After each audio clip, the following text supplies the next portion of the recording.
AMD is so back with the 9070 XT. Lines around the building at Micro Centers across the US, all stocks sold out insanely fast. Gamers are actually able to get them at MSRP for now. And it beats everything that they have ever built before in graphics cards. This is seriously AMD's game to win, but the true question is, can they keep up with the big dog, NVIDIA? I ended up driving on launch day an hour and a half each way to Micro Center, waited in line for 2 hours so I could pick up this 9070 XT. And when able to purchase any card that I wanted, that's right, basically every single card that was there was available, I picked up the ASRock 9070 XT Tai Chi. Why this card? This card has the highest power limit available out of any of these cards at 375 watts. This actually became very, very important when overclocking it, but the main reason why is just because I want the highest power limit. I want to get the most out of these GPUs. I don't want to be power limited at all, which is something that in a game like Cyberpunk 2077 or Indiana Jones, you do hit that power limit. Also, this card just looks super duper cool and it has everything that an enthusiast actually would want. Super strong build with an IO shield connected to the card. Seriously, this is something I don't understand why every GPU manufacturer doesn't do. This adds so much rigidity to the product that it is literally going to stop GPU sag. I don't know why they don't do it. A toggle to turn off the LEDs, as well as a performance and a quiet BIOS, dual BIOS. I did all my testing and performance though, that's what I care about. This card does get hot, but I'm not gonna put all the blame just on ASRock because it seems like this is kind of an issue with all these 9070 XTs in general. It is 100% unacceptable though. Explain to me why when I'm running TimeSpy Extreme that this card is at 50 degrees Celsius, but the hotspot is at 90. Why am I having a 40-degree hotspot delta? Like, seriously, how are ASRock and AMD okay with shipping products with this bad of deltas? Is it in spec? Like, yeah, okay, but that's not the point. This shouldn't be happening at all. Could I repaste it and it probably get a little bit better? Yeah. Will I be doing that in a future video? Yeah, so hit that like button and subscribe.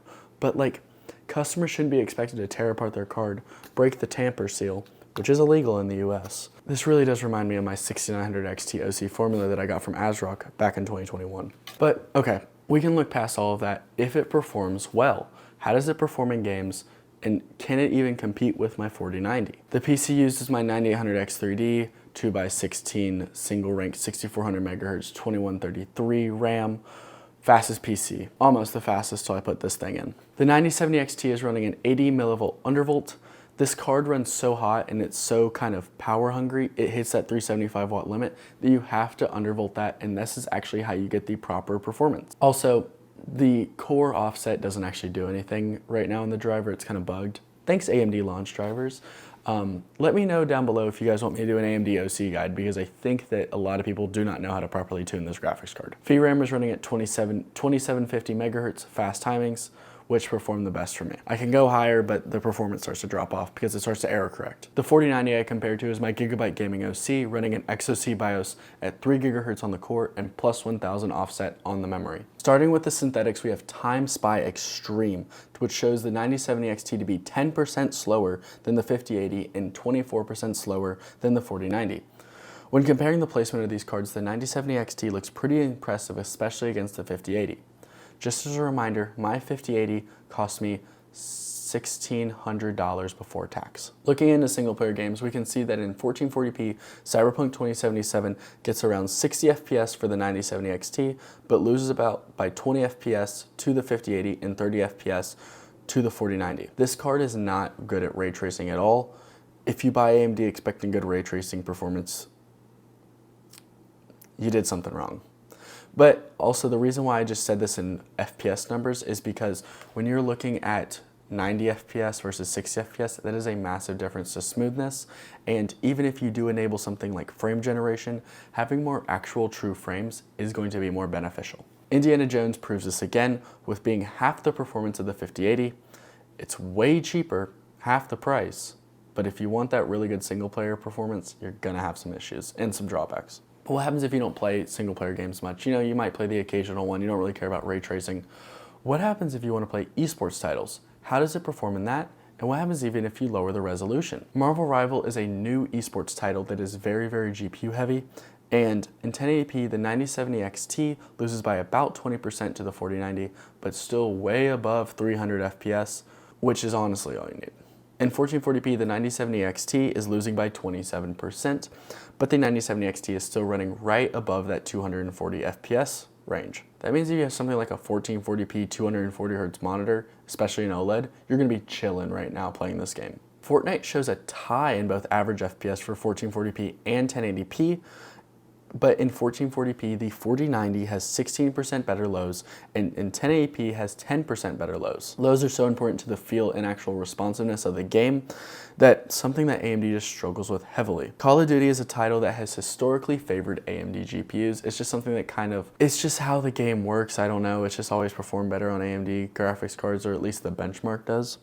But we show that it has an 8% lead for the 4090 over the 9070 XT in 1440p, very respectable for the price difference, and around 11% lead for the 4090 in 1080p. Now let's just be honest. Did I expect the 9070 XT to beat my 4090, to beat the 5080? Absolutely not. These are in two completely different price categories. This ASRock 9070 XT cost me $720 before tax. My 4090 cost me $1,800 back in 2022. It's about the same price as my 5080 that I no longer have. But what we did show was that this thing, if you're an aspiring esports pro, is very, very capable and very competent choice. If you are trying to make it big into competitive esports and you're finally ready to make that leap, make that big computer purchase, what I would recommend doing is picking something up like a 9070 XT, picking up a 9800X3D, as well as a 1440p 360Hz OLED. You are literally going to have one of the best gaming experiences of all time, and you're going to be able to compete insanely well with that. Super low latency, super high FPS, and you're not going to break the bank. Now, could AMD make the 9070 XT better? Always. Every card can always be a little bit better. The biggest thing would be allow users to set a minimum frequency on this GPU. You used to allow to do it on the 7000 series, 6000 series. I don't understand why you changed it and just made it an offset. One of the most important things and biggest things you could do on an AMD GPU to increase the performance actually back in the day was to set that min frequency so that it wouldn't downclock in something like a game where you're not really using a lot of the graphics card, such as like Fortnite. It was only staying at about 2 gigahertz in games at that time, and I could not lock it. Also, AMD, please make your overclocking tool a separate thing than the full driver so that I can run it with the driver only, with the min driver, because it is such a good tool and it just works. And there really is no good AMD overclocking tool versus on NVIDIA, we have everything. We have MSI Afterburner, we have GPU tweak. Now, I'm not really gonna get in the whole like MSRP thing. I purchased this card fully knowing that, okay, this is a card that is above MSRP, but this will probably be the MSRP of the cards after tariffs. That's kind of why I actually chose this card, is because I'm like, okay, I can pay the tariff price but just get a way better card now, or I could pay the tariff price later and get a really bad card that I don't really want. But anyways, let me know down below in the comments your thoughts on the 9070 XT. What kind of GPU are you rocking? Are you thinking about upgrading to one? As well as hit the like button down below, subscribe. Hope you guys have enjoyed. Join the Discord as well if you haven't already. Follow me on the other socials, and I'll see you guys later.